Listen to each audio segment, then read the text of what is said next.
Ce son, on le reconnaîtrait parmi mille. C'est celui d'un retour qui aurait pu être légendaire, mais qui va se solder par un flop avec seulement 2 saisons au compteur, en 2011 et en 2012. Retour sur le destin brisé de la Mini WRC. Bienvenue sur les podcasts de Rallye Info. Aujourd'hui, second épisode des pires WRC. On repart au début des années 2010 avec l'histoire de la Mini World Rally Car.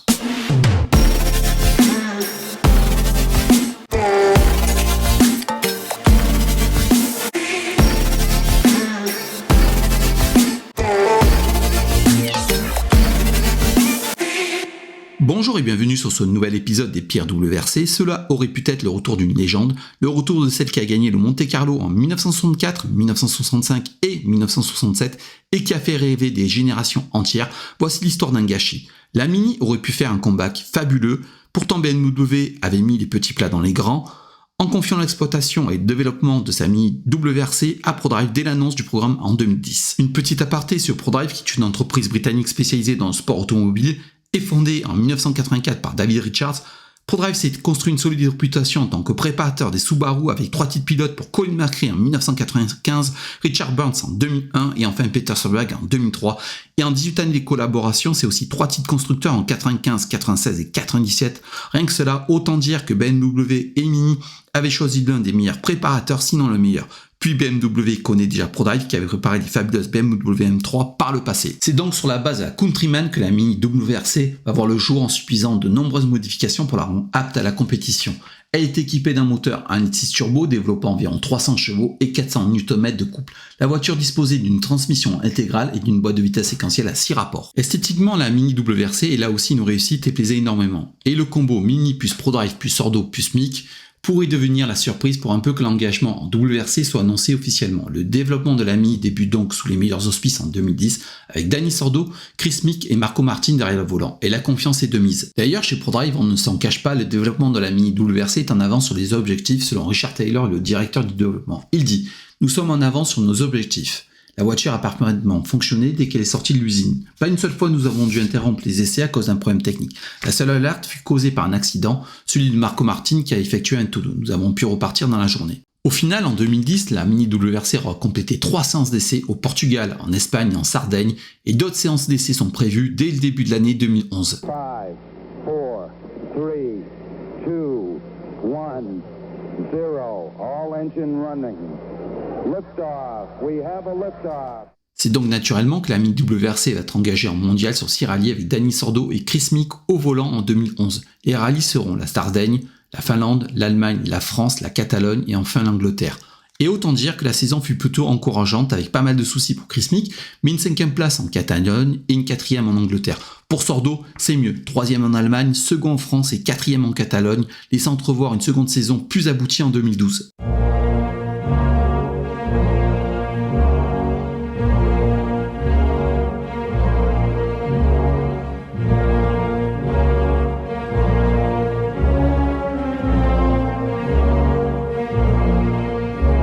Malheureusement, le premier signe annonciateur de la chute et l'éviction de Chris Mick avant 2012, qui a remplacé dans la seconde Mini par Pierre Campana au rallye Monte Carlo, qui lui aussi ne fera qu'un seul rallye avant que la seconde voiture ne disparaisse totalement de la saison 2012.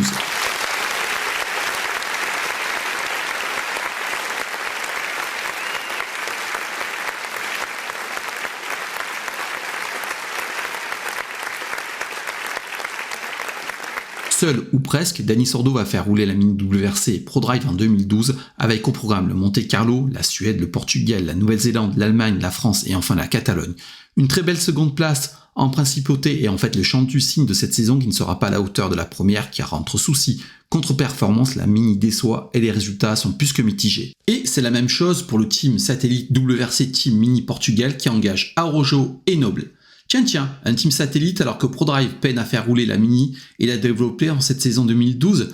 Vous me voyez venir? Non, vous inquiétez pas, ça va être rapide, asseyez-vous, écoutez bien. Car c'est à la mi-octobre que Mini annonce son retrait avant même la fin de saison en nous vendant du rêve et surtout comment l'esprit commercial va vite se mettre en route et comment tout va s'imbriquer.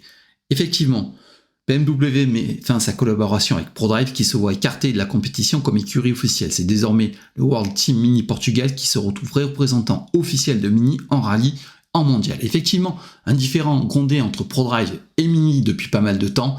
sur les financements du programme et surtout sur les orientations sportives, et on comprend mieux après la stagnation des Mini en 2012. Alors je vais vous lire le communiqué du charmant Dr Ziegler qui annonce le retrait de Mini en WRC. Je vous fais grâce de son titre honorifique, juste qu'il est vice-président Mini Business. Il dit « Mini abandonnera sa participation au WRC à la fin de la saison 2012.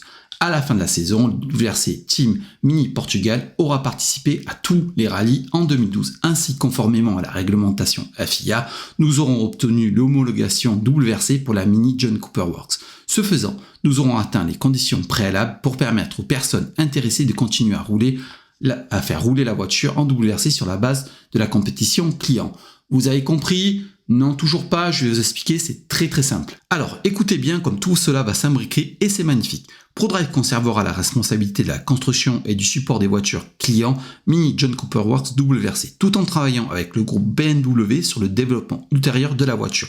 L'homologation longue durée de la Mini est souscrite donc jusqu'en 2018 grâce à l'engagement sur une saison complète du Team Mini Portugal qui continuera lui à rouler en WRC pour faire illusion et continuer à vendre des Mini à des clients privés.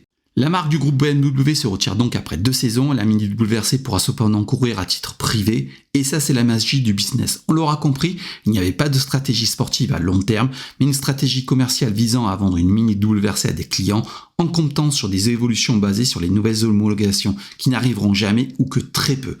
Coup de chance pour le WRC, le retrait de Mini intervient alors que Volkswagen et Hyundai vont faire leur apparition en WRC.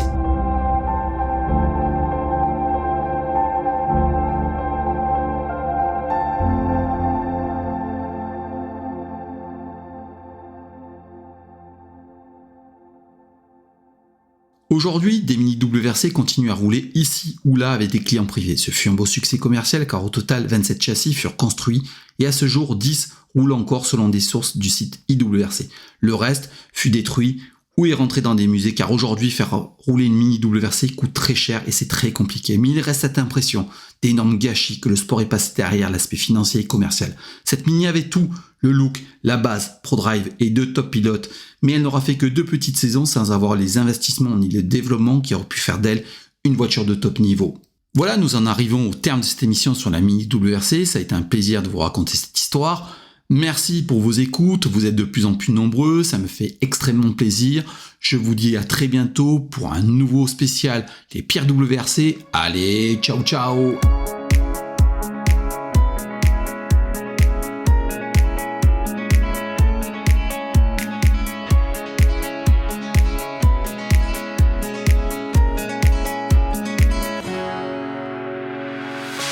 The sun blazed so brightly up in the summer sky. I shouted at the mountains, watch me shine and fly.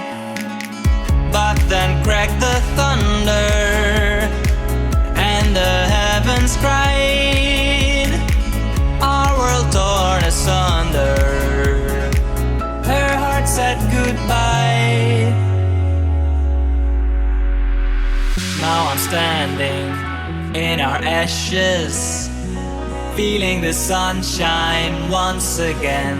I move to the horizon, feeling the sunshine once again.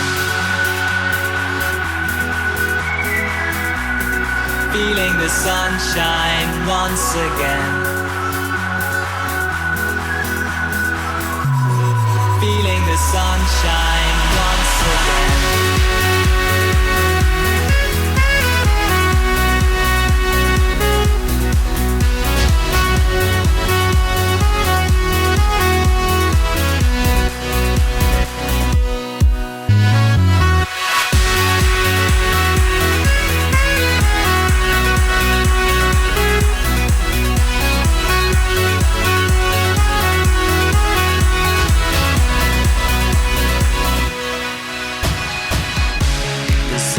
So brightly up in the summer sky.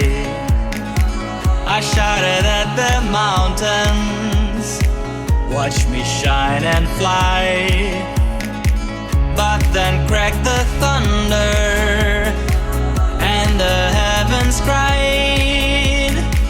Our world torn asunder, said goodbye. Now I'm standing in our ashes, feeling the sunshine once again. I move to the horizon, feeling the sunshine once again. Feeling the sunshine once again. Feeling the sunshine once again.